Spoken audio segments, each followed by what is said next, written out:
કોંગ્રેસના નેતા રાહુલ ગાંધીએ શંભુ બોર્ડર પર દિલ્હી તરફ કૂચ કરવા માટે તૈયાર થયેલા આંદોલનકારી ખેડૂતો પર ટીયર ગેસના સેલ છોડવાની નિંદા કરી છે। તેમણે જણાવ્યું હતું કે સરકારે તેમની માંગણીઓ અને સમસ્યાઓ સાંભળવી જોઈએ અને તેનો ઉકેલ લાવવો જોઈએ। રાહુલ ગાંધીએ શુક્રવારે ટ્વીટ કરીને જણાવ્યું કે ખેડૂતો તેમની માંગણીઓ સરકાર સમક્ષ રજૂ કરવા માંગે છે। તેઓ પોતાની પીડા વ્યક્ત કરવા માટે દિલ્હી આવવા માંગતા હતા, પરંતુ તેમના પર ટીયર ગેસના સેલ છોડવામાં આવ્યા હતા। તેમને રોકવા માટે સરકાર દ્વારા વિવિધ પ્રયાસો કરવામાં આવ્યા હતા।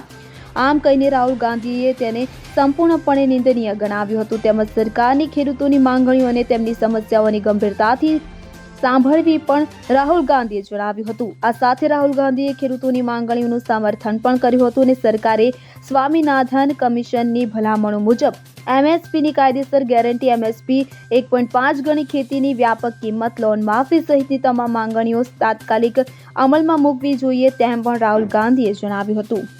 Bureau report CN24 news. હવે જુઓ દેશ દુનિયાની તમામ ખબરો તમારી આંગળીના ટેરવે। ઉઠાવો મોબાઈલ અને Google Play Store પરથી ડાઉનલોડ કરો અમારી CN24 ન્યૂઝ મોબાઈલ એપ।